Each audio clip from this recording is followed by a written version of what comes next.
Ken Saruwa and his 8 colleagues were murdered by Nigeria's military regime after a sham trial. Their only crime was to peacefully pursue human rights for the Ogoni people and to campaign against oil spills in the oil-rich Niger Delta. Their bodies were buried in an unmarked grave for almost a decade. When our family finally received my father's remains, we had to reassemble his skeleton with our own hands before giving him a dignified burial. To this day, the Nigerian government has not granted him an official pardon. It speaks volumes about our so-called democracy. No government can call itself civilized or claim any moral authority, while it refuses to exonerate. While it refuses to exonerate these innocent men, Niger faces a complex future as Germany, once considered a friend, announced it will end its military presence by August 31st. According to the West, this move will complicate matters for Niger. However, experts believe that a future without Western involvement could be highly beneficial. The question remains, how can Niger thrive in isolation? Perhaps Niger is considering forging new ties with other nations.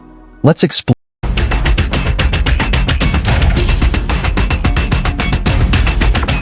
further. In Berlin, an important announcement was made at the German Defense Ministry. Germany's military presence in Niger would end by August 31st. This decision came after long and difficult talks with Niger's junta, which took power in a coup in July 2023. The junta's rise led to the removal of President Mohamed Bazoum and changed Niger's diplomatic direction, breaking ties with Western allies and turning to Russia and Iran. This shift has significant effects, raising questions about regional stability, international relations, and the future of foreign military presence in the Sahel. The coup that overthrew Niger's government was both quick and shocking, causing waves throughout the international community. On what seemed like an ordinary day in July 2023, President Bazoum, a strong ally of the West, was removed from power within hours. Tanks rolled through the streets of Niamey, and soldiers took control of key government buildings.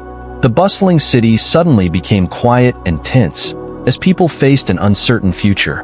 Immediately after the coup, there was political and social chaos.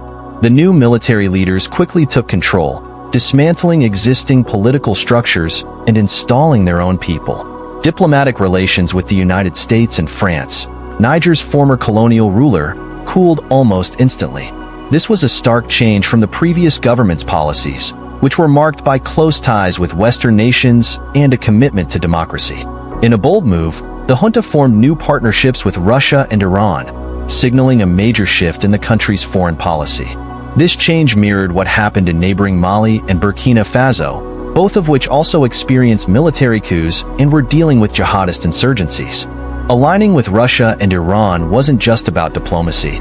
It was a strategy to gain military and economic support without the stringent conditions that often accompany Western aid. The coup had immediate visible effects on daily life. The once lively streets of Niamey were now patrolled by soldiers. Curfews and military checkpoints became common, showing the junta's efforts to tighten its grip and prevent any counter-coup attempts. For many citizens, this time was filled with fear and uncertainty as their usual routines were disrupted by the new regime's drastic changes. Within weeks, the military leaders made their plans clearer. By partnering with Russia and Iran, they promised military aid and economic cooperation, which they saw as crucial for stabilizing the country and addressing ongoing threats from jihadist groups. This new approach was very different from the previous administrations, which had relied heavily on Western military and financial support. The junta's shift away from traditional allies highlighted the significant changes in Niger's political landscape. The coup in Niger wasn't just a change in leadership, it was a fundamental shift in the country's geopolitical stance. The quick and decisive nature of the coup, along with the immediate changes in international relations, showed the deep impact of the junta's rise to power. This dramatic shift set the stage for further developments, including the negotiations and eventual withdrawal of German troops from Niger. illustrating the complex interplay of local politics and international alliances. Germany's role in Niger was relatively low-key but important, aimed at helping stabilize the Sahel region. The Bundeswehr, Germany's armed forces, operated a small airbase in Niamey. This base, staffed by 38 Bundeswehr soldiers and 33 workers from German and foreign companies, was crucial for evacuating German nationals from Africa and supporting various humanitarian missions. Germany's presence in Niger was part of a larger effort to tackle the many challenges in the Sahel, from insurgencies to political instability. The Bundeswehr's airbase in Niamey was essential for Germany's military and humanitarian operations in the region. It allowed for the safe evacuation of German nationals from crisis areas across Africa and served as a hub for coordinating and delivering humanitarian aid to conflict and disaster zones. This dual role highlighted the base's strategic importance not just for Germany but for international efforts to stabilize the Sahel. In May, Germany and Niger reached an interim agreement allowing the Bundeswehr to continue its operations at the airbase until the end of August. This agreement provided temporary relief, but extending the Bundeswehr's presence proved challenging. A key issue was the legal immunity for the base's personnel. The junta's refusal to support the standard provision for legal immunity for German personnel highlighted broader tensions between the new regime and its Western counterparts, complicating efforts to maintain a cooperative relationship. According to Germany, the Bundeswehr's presence in Niger was more than just military and humanitarian missions. It was part of a broader strategy to support regional stability and counter violent extremism. The Sahel region, including Niger, has faced violent extremism and insurgencies that threaten both local populations and international security. Germany's efforts in Niger aim to address these threats, contributing to a comprehensive approach to regional stability. However, the changing political landscape in Niger made these efforts more difficult. The junta's pivot towards Russia and Iran introduced new challenges to Germany's operations and strategic goals. The refusal to grant legal immunity to Bundeswehr personnel was a sign of these broader issues, reflecting a growing divide between the new regime and its Western partners. This divide had significant implications for Germany's future involvement in the region and its overall strategy for the Sahel. But why did the junta leader not want ties with Germany? In 2021, cooperation between Niger and Germany seemed promising. After a period of rest, the two nations rekindled their development partnership.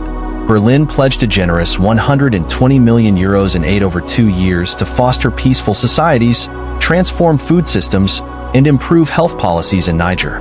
This collaboration was a beacon of hope, promising a brighter future for a country often plagued by poverty and instability. Germany's commitment extended beyond financial aid. Since 2018, German military experts had been training Niger's special forces, enhancing the country's capacity to tackle security threats. In 2023, the European Union planned to support this effort by deploying up to 60 German soldiers to boost Niger's military. However, an unexpected event in July 2023 derailed these plans. A military coup erupted, plunging Niger into uncertainty. The coup, led by a charismatic yet enigmatic junta leader, sent shockwaves through the international community. Western powers, including Germany, reacted swiftly, suspending all direct support payments to Niger's central government and halting ongoing cooperation. The European Union, mirroring Germany's stance, cut financial and security assistance. The once promising partnership was now at a standstill. Why did the junta leader resist Germany so much? One key aspect to consider is the nature of Western aid itself. Financial assistance from countries like Germany often comes with stringent conditions. These conditions typically include demands for political reforms, human rights safeguards, and mechanisms for accountability. While these measures are intended to promote stability, democracy, and human rights, they can be perceived differently by the recipients. From the junta leader's perspective, rejecting or resisting these conditions is a way of defending national sovereignty and asserting independence from foreign influence. This stance resonates with nationalist sentiments among the populace, potentially garnering domestic support for the regime. The leader argues that accepting aid with conditions compromises the nation's dignity and self-determination. So, why did negotiations between Germany and Niger break down?